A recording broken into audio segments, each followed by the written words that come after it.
Shalom Alaikum Bapak Ibu Saudara-saudari yang dikasihi di dalam Tuhan. Bersyukur bisa berjumpa dengan saya untuk belajar firman Tuhan. Mari kita berdoa. Bapa, di dalam nama Tuhan Yesus, sebentar kami akan belajar firman-Mu.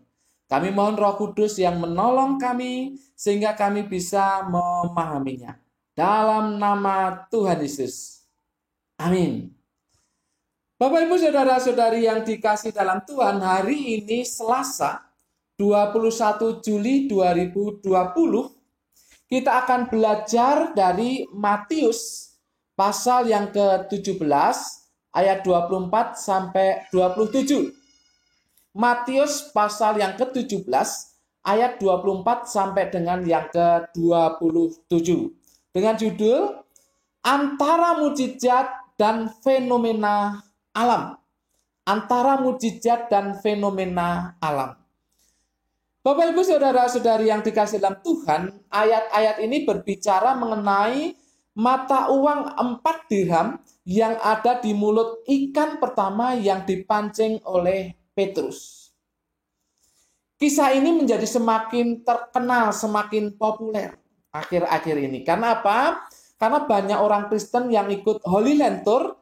Dan di sana diperkenalkan dengan salah satu makanan khas, yaitu ikan petrus.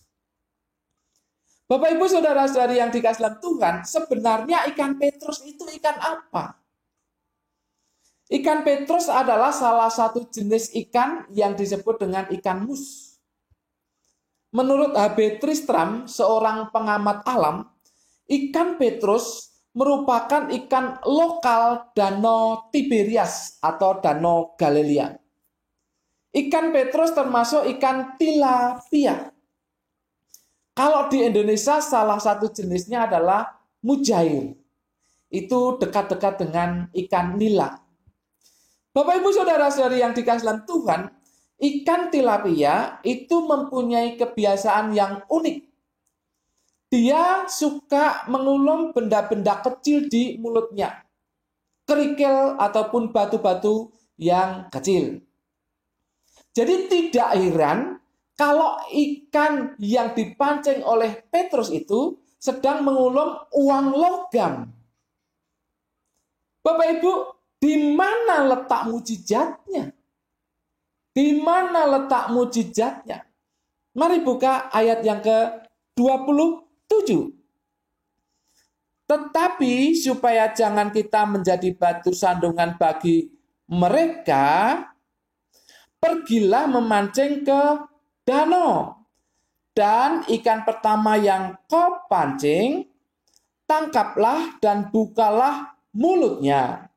Maka engkau akan menemukan mata uang 4 dirham di dalamnya. Ambillah itu dan bayarkanlah kepada mereka, bagiku dan bagimu juga. Bapak Ibu Saudara-saudari yang dikasih dalam Tuhan, di mana letak mujizatnya?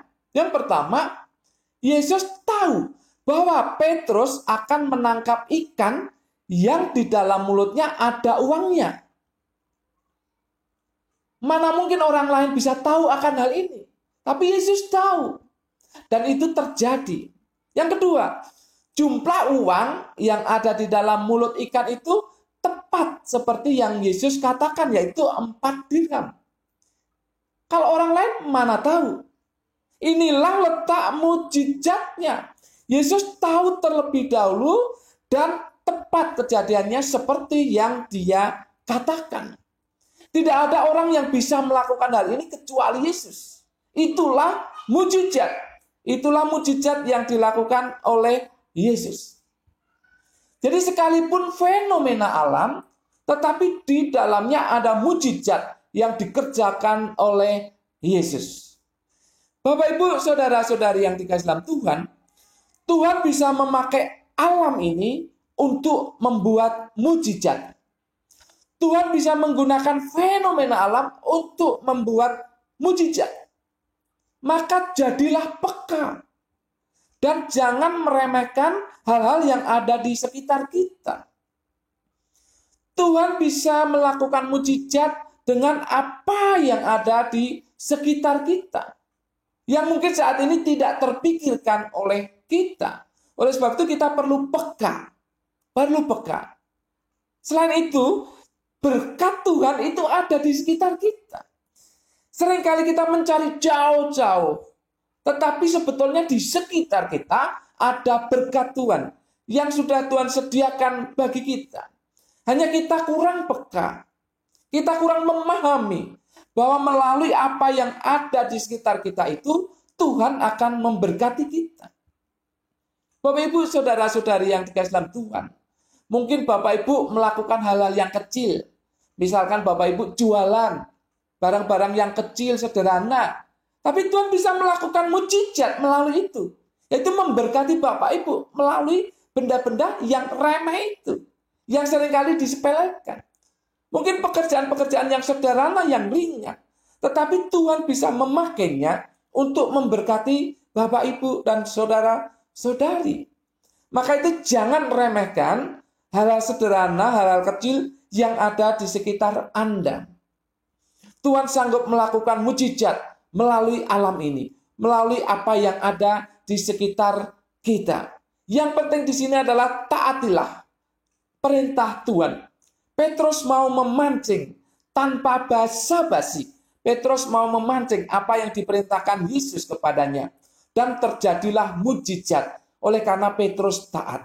Ketika kita taat kepada Tuhan, kepada firman-Nya, maka Dia akan lakukan mukjizat dengan benda-benda yang ada di sekitar kita. Menjadi sesuatu yang menghasilkan, yang memberkati kita.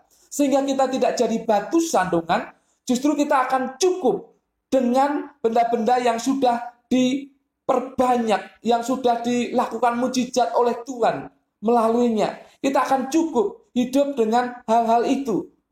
Bapak Ibu saudara-saudari yang dikasihi dalam, taat kepada Tuhan adalah penting. Sekali lagi, Tuhan sanggup melakukan mukjizat dan memberkati kita melalui fenomena alam, melalui hal-hal yang ada di sekitar kita. Taati firman Tuhan, taati perintahnya, maka mukjizat itu akan Bapak, Ibu, saudara-saudari dan saya rasakan. Amin. Jangan lupa subscribe dan loncengnya diklik di monitor Bapak Ibu. Mari kita berdoa. Terima kasih kalau di sekitar kami ada benda-benda yang seringkali disepelekan. Karena kami sekarang yakin bahwa Tuhan sanggup melakukan mukjizat melalui hal-hal sekitar kami. Hal-hal yang disepelekan itu. Tuhan sanggup memberkati kami, melakukan mukjizat dan memberkati kami melalui hal itu. Terima kasih. Tuhan mampukan kami untuk taat akan firman-Mu. Terima kasih atas contoh 4 dirham yang mencukupkan kebutuhan untuk biaya di bait suci. Terima kasih Tuhan. Dalam nama Tuhan Yesus, kami berdoa dan mengucap syukur. Semua yang percaya katakan, amin. Tuhan memberkati Bapak Ibu, saudara-saudari senantiasa.